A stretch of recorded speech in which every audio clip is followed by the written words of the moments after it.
Sis Marie here from our little homestead heart, and I wanted to come to you today, show you this nice little canning tool that I found in the Google Play Store. And the name of this app is called Canning Timer and Checklist.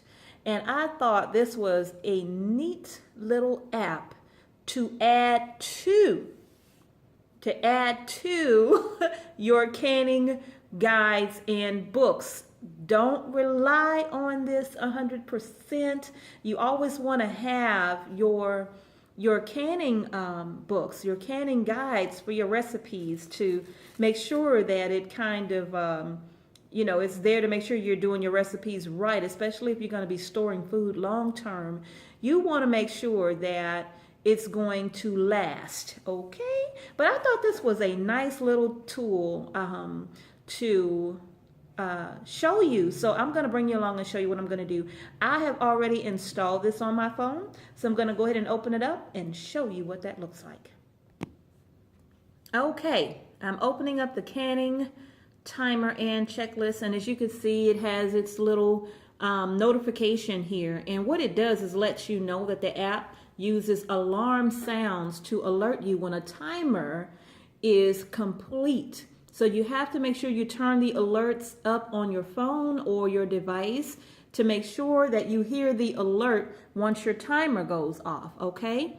Now, then after that, you're just going to select okay, that, hey, I get it, all right? Now, this is what I think is so neat. You know, it gives you an opportunity to decide, hey, what are you canning?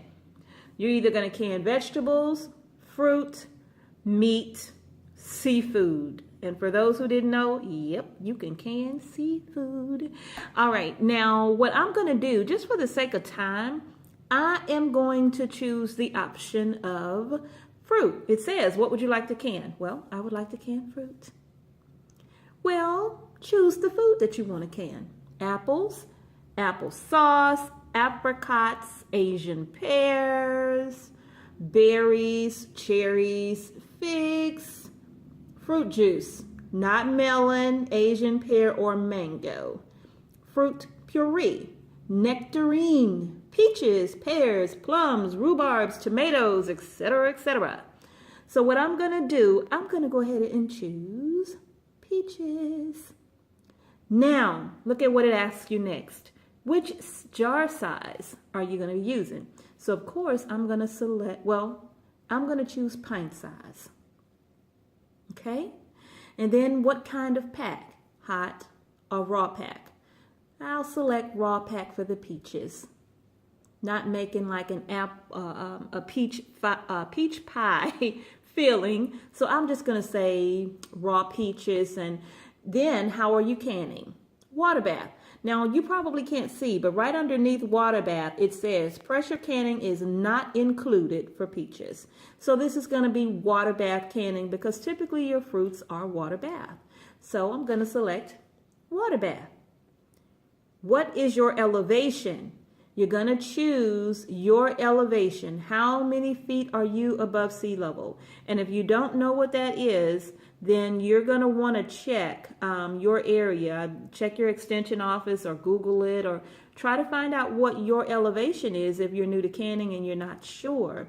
But for me, and if you notice, this goes all the way up to 8,000 feet. But for me, I'm between 1,000 and 2,000 feet. Now here's my selections. It just kind of verifies it. I love the verification part of this. So I'm canning peaches. I'm using pint jars. It's a raw pack. It's boiling water, and I'm between 1,000 and 2,000 feet elevation. Continue. Okay. Now here is your checklist. Look, step 1, prepare your jars. I'm going to check off. Prepare jars and lids and rings. Done. Keep jars hot. Done. Fill canner with water. 140 degrees Fahrenheit raw pack. 180 degrees Fahrenheit hot pack. Check. Hope you could see that. Prepare food. Check. Fill jars. Bubble. Of course, you know that means get the air out of the jars. You can debubble. Wipe the rims. Once I've done that, check. Adjust lids, rings. Check. Place jars in canner. Check. Add water to 1 or 2 inches over the jars. Check. Turn heat to high. Check. Hit next. All right. Step 2, process the jars. Start timing when water boils. Adjust heat to maintain boil for 30 minutes. So it even gives you the processing time for that food and your elevation. And you know, in your canning guidebooks, it'll tell you if you're at X amount of feet above sea level, adjust the processing time by 5 minutes or adjust the processing time by 10 minutes. But this adjusts it for you. Typically, you would get that information out of your canning book, but this does it all. This is so cool. Again, verify it in your canning book or guide. Start timer. Now notice at the bottom, it says reset, let me zoom in, reset timer if boiling stops. So if for some reason you reduce that fire way too low and you walk away and you realize the water's not boiling, then you have to start your timer all over again. 30 minutes when the water is boiling. Then I'm going to select start timer. There we go. Count down. Count down. Now, if for any reason you have to reset the timer, then all you would do, reset timer, is right back at 30 minutes. Okay, I got to start all over because for some reason I turned the heat way down too low and now the water's not boiling. So I got to start this all over again if I'm going to put these up for long-term storage. Otherwise, I could just go ahead, take them out, put them in the refrigerator. But if I'm going to be storing them on the shelf, I got to start over. And we will be back in 30 minutes. After these messages, we'll be right back. Okay, so we are back. And the 30-minute timer is completed. And as you can see, it's just flashing. My alerts are up. Oh, maybe not. But I thought it was up on it. But anyway, you see what it's doing now that the timer has gone off. Just flash, flash, flash, flash, flash. All right. So now that it's flashing, let me know that my peaches are done. Then I'm going to go ahead and hit next. And I'm going to hit next again and see what happens. There we go. All right. Now, step 3 of this. Let me come closer. I don't know if you can see that or not. Hold on one second. Let me fix the light on that. Oh, maybe that's too dark. Okay. So now, what is next is step 3. Let the jars settle. Turn off the heat. Remove canner from burner if possible. Now, I don't recommend doing that. You know, those water bath canners or those things are heavy when they're full of water. So I would just turn off the heat. I wouldn't try to pick that up and move it with all of those jars inside too. That could be really heavy. I see it says if possible. For me, not possible. So I'm not going to do that part, but I will turn off the heat. I'm going to hit next. Remove the lid from the canner. Done. Now I'm going to hit next. Step 4, wait. Oh, we got another timer. Leave jars in canner for 5 minutes. All right, well, let's start the 5-minute timer. And then I'll be back after 5 minutes is up. Start. All right, be back. Okay, we're back. So now we are winding down on the timer and let's see what it's going to do. Oh, I forgot to turn up my, oh well. Okay, so we are winding down and it is about to go off. I think it's just going to flash again, more than likely. Flash, flash. Oh, it beeped. There it is. All right. So the jars apparently have just been sitting in the water bath canner with the lid off for 5 minutes. And now that that timer's gone off, we're going to hit next. All right, we got step 5. Looks like it says finish up. Lift jars out, keep upright. Check. Place on heavy towel. Check. Allow to cool undisturbed. Check. Check the seals. Check. Remove rings, clean jars. Well, now wait. First of all, okay. Once they have cooled, allow to cool undisturbed. Now keep in mind that time is going to be roughly overnight, okay? So once you take them out of the canner and you sit them on that heavy towel on your counter, it doesn't mean let them cool for 2 hours and then go back and check the seals and all of that. No, let them sit. I would let them sit overnight, okay? That's what I would do. I wouldn't touch them for at least that overnight period, okay? So after you allow them to cool undisturbed, then you come back and check the seal on them, and that's going to be that little bubble on the top of the jar, that little indentation. That should be down and sucked in, okay? All right, then remove rings, clean jars, check. Label the jars, check. Wash and dry canner and lid, check.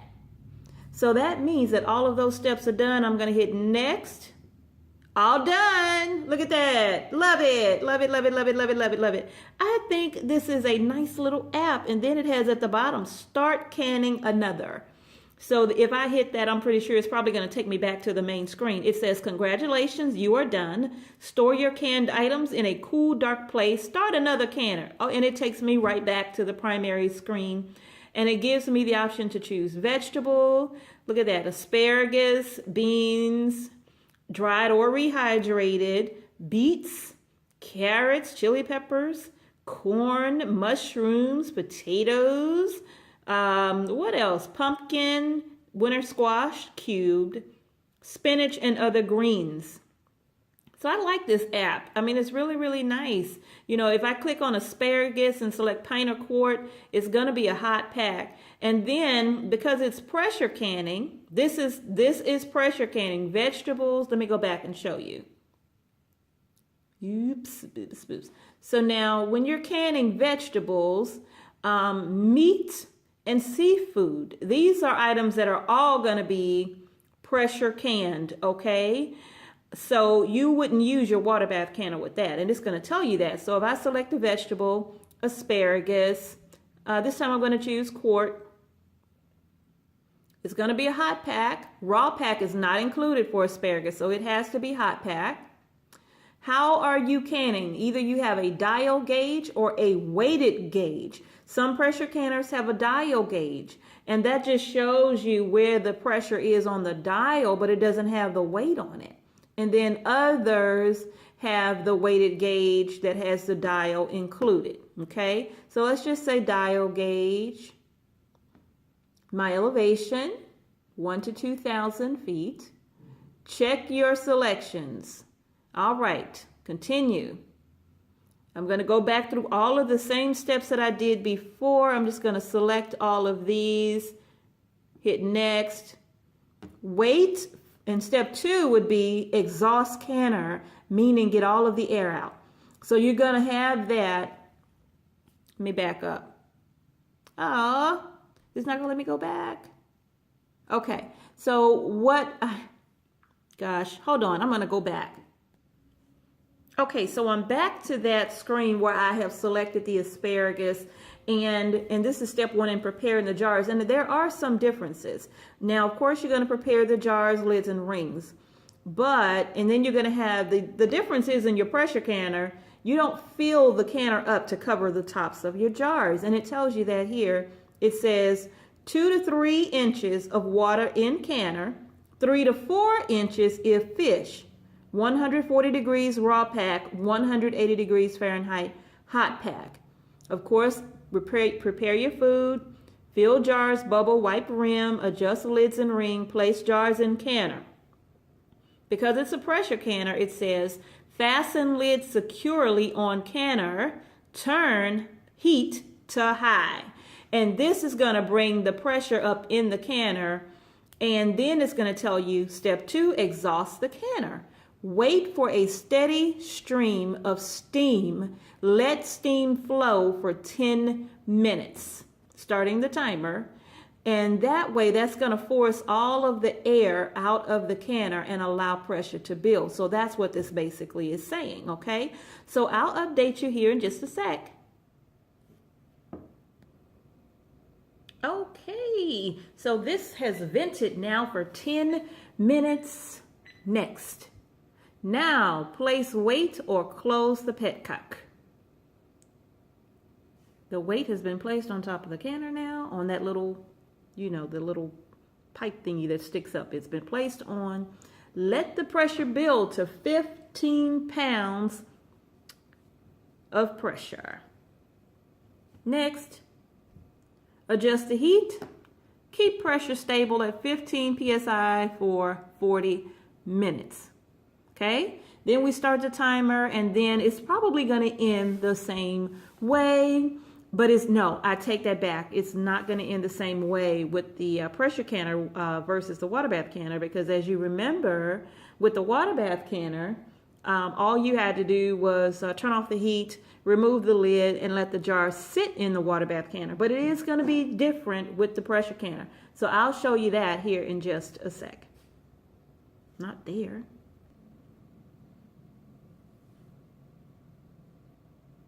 All right. So these jars have just been steaming away for 40 minutes in the pressure canner. They are done. All right. Step 5, remove from heat. Again, I am not recommending, hold on, there we go. I'm not recommending removing a pressure canner from the heat by picking it up and moving it off the burner. I just would say turn the burner off and let it sit. So remove from heat, we'll check. All right. Next, wait until fully depressurized. Then remove weight or open petcock. Now, what I see this and understand this to be is, which is what I do, I wait until my gauge, you know, it's going to show the pressure that you've allowed it to be at. So whether it's 10 or 15 pounds, it's going to be there. So once you turn that heat off and you let it sit, it's still going to be full of pressure. So you just can't pop the lid off of that like you would do in the water bath canner. Don't do that. You're going to wait until the petcock falls, that little knob in the back, until it falls, and you're going to wait until your pressure gauge is down to 0. Then you can unscrew the lid and or open the lid, carefully turning it, lifting it away from you so that you don't get a face full of steam, because that stuff is hot and it will burn. Okay, so we've waited until it's fully depressurized. Check. Now I'm going to hit next. Leave the jars in the canner for 10 minutes after it has depressurized.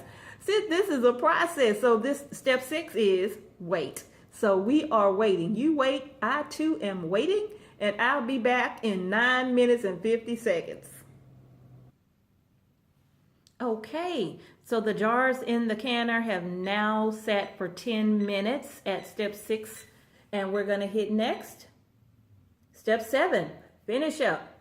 Oh, and look, remember when I said when you open that lid, open it away from you because you don't want to burn your face? Look, it's step 1 of 7. Wait, no. Step 1, where it says finish up, is open lid away from you. Check. Lift jars out, keep upright. Next is place on heavy towel. Allow to cool undisturbed. Check seals. Remove rings, clean jars. Label jars. Wash and dry canner, gasket, and lid. Because your pressure canners have that rubber gasket under the lid, unless you are so fortunate as to have that all-American pressure canner where no gasket is needed. Now, once you do that, hit next. All done. Start canning another. So I just wanted to share that with you. I know this is a lengthy video, but I was just so fond of this app. I hope you liked it too. If so, like my video, subscribe to my channel, and share my videos as well. Thank you so much for watching, y'all. Enjoy your day.